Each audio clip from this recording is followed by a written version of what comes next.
आप ये सीए तो ठीक है, लेकिन एनआरसी दोनों को बार बार जोड़कर देखते हैं और उनका देखना सही है क्या? देखिए, देखना उनका सही नहीं है, लेकिन ये कहना कि इस देश में एनआरसी नहीं होना चाहिए, भाई देश में कौन हमारा नागरिक है और कौन हमारा घुसपैठिया है, ठीक है, ये सबको जानने का अधिकार है और ये होना ही चाहिए। इस देश की सुरक्षा के लिए आवश्यक है कि पूरे देश में एनआरसी लागू हो, ताकि हम ये समझ सकें कि कौन हमारे यहाँ घुसपैठिया है और कौन हमारे यहाँ लीगल है। आपको मैं बता दूं, अमेरिका की सीनेट जो है एक व्यक्ति को भारत के अंदर इसलिए उसको एम्बेसडर नहीं बनाई, ये बिल क्लिंटन के ज़माने की मैं बात कर रहा हूँ, क्योंकि उसने टर्की के एक मेड को इलीगल तरीके से अपने घर में रखा था।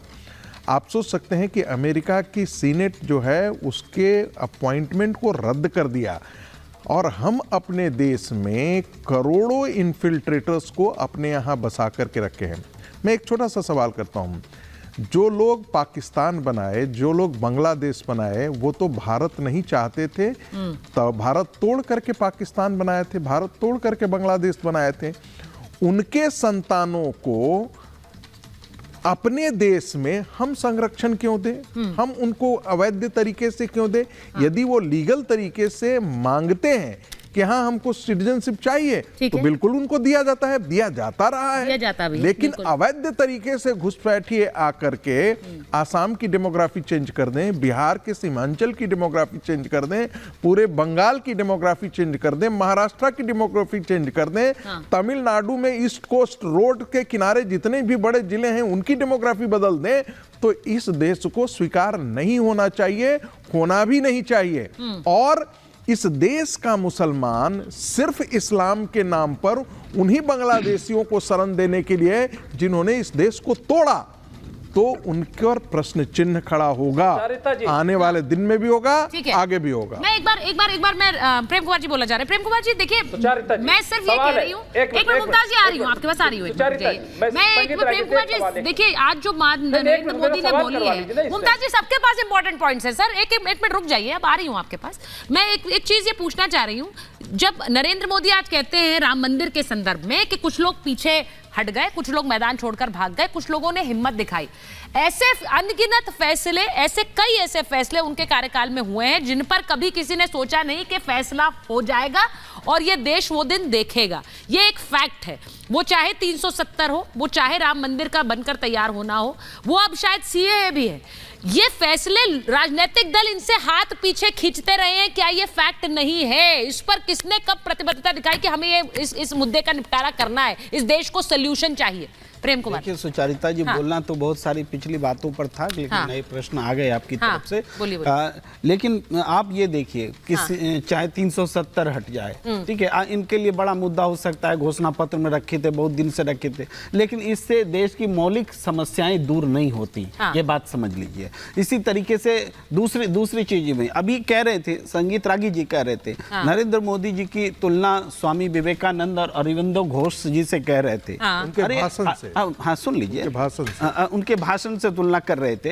अरे जिनके टेलीप्रॉम्प्टर हट जाते हैं तो जुबान गड़बड़ा जाती है, जिनको बीच में कोई टोक देता है तो भाषण की लय खराब हो जाती है, वो स्वामी विवेकानंद से उनकी तुलना होगी।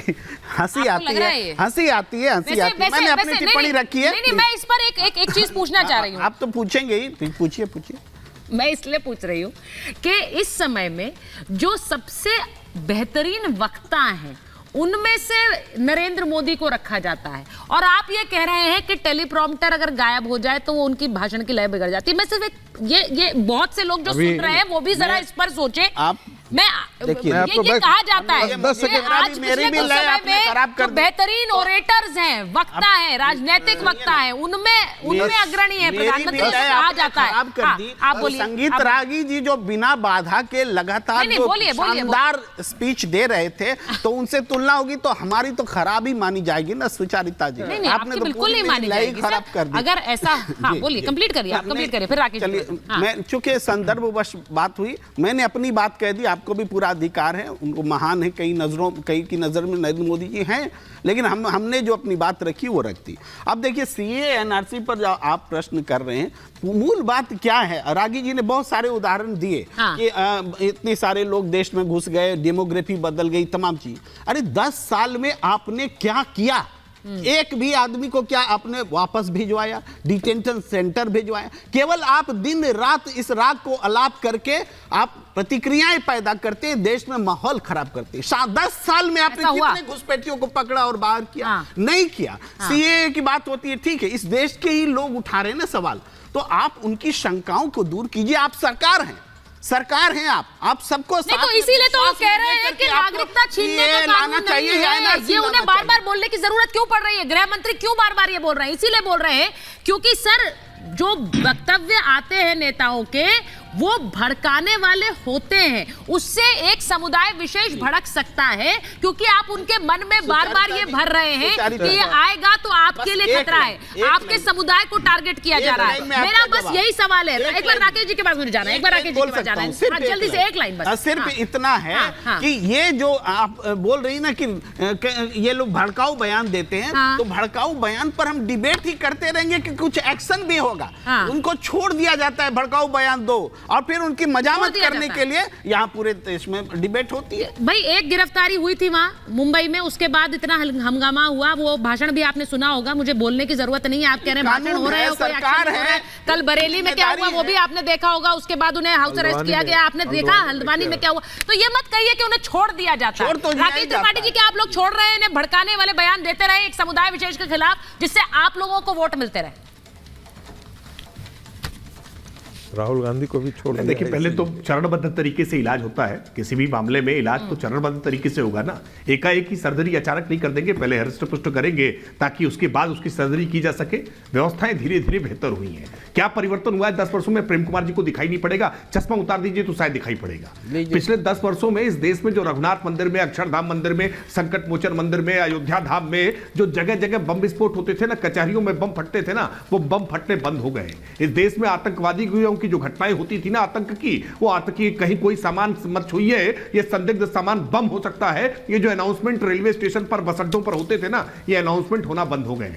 इस देश की सामान्य जनता ने अपने आप को अब सुरक्षित मानना स्वीकार कर लिया है, एक सुरक्षा का एहसास जागृत हुआ है। ये कोई छोटी बात नहीं है। अब प्रेम कुमार जी को छोटी बात लग सकती है, लेकिन जिन्होंने इन बम विस्फोटों में अपने परिजनों को खोया है ना, उनके लिए बहुत बड़ी बात है। इनके लिए अनुच्छेद 370 का मसला भी बहुत छोटा हो सकता है, क्योंकि जम्मू कश्मीर के दलितों के अधिकारों के संदर्भ में या महिलाओं के अधिकारों के संदर्भ में इनकी कोई पीड़ा नहीं हो सकती है। लेकिन हम अटक से लेकर कटक तक, कश्मीर से लेकर कन्याकुमारी तक पूरा भारत एक भारत मानते हैं, और इसीलिए कश्मीर के भारतीयों की पीड़ा भी उत्तर प्रदेश में बैठे हुए, लखनऊ में बैठे हुए मेरी पीड़ा से संबद्ध हो जाता है। वो पूरा भारत एक है, हम सब इस भारत मां के पुत्र पुत्री हैं, हम सब भाई बहन हैं। इसलिए उनकी पीड़ा से हमारी पीड़ा सीधी जुड़ती है। हो सकता है प्रेम कुमार जी की न जुड़ती हो, लेकिन कुछ लोगों की पीड़ा बांग्लादेशी घुसपैठियों से जरूर जुड़ती है, कुछ लोगों की पीड़ा रोहिंग्या मुसलमानों से जरूर जुड़ती है। जैसे ही ये प्रस्ताव लाया जाएगा कि एनआरसी में जब आपको पता लगा कि हिंदू भी वोटर है वहां, मतलब हिंदू भी लोग हैं, सिर्फ मुसलमान नहीं है, तो आपने एनआरसी को टाल दिया। ये मुमताज जी ने सीधी सीधी बात कही है,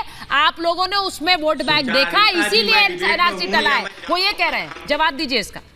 हाँ नहीं, पहले एक बात स्पष्टता से समझ लें। हाँ। सीए का मूल आधार ही है धार्मिक प्रताड़ना के आधार पर। अगर कोई निर्वासित हो रहा है धार्मिक प्रताड़ना के आधार पर, मजहबी प्रताड़ना के आधार पर, और इस बात को क्या स्वीकार कर लेंगे मुमताज आलम, क्या कि पाकिस्तान में मुसलमान प्रताड़ित किया जा रहा है धार्मिक आधार पर? क्या स्वीकार कर लेंगे कि बांग्लादेश में या अफगानिस्तान में कोई मुसलमान धार्मिक आधार पर प्रताड़ित किया जा रहा है? नहीं, धार्मिक आधार पर अगर कोई मुसलमान प्रताड़ित किया जा रहा है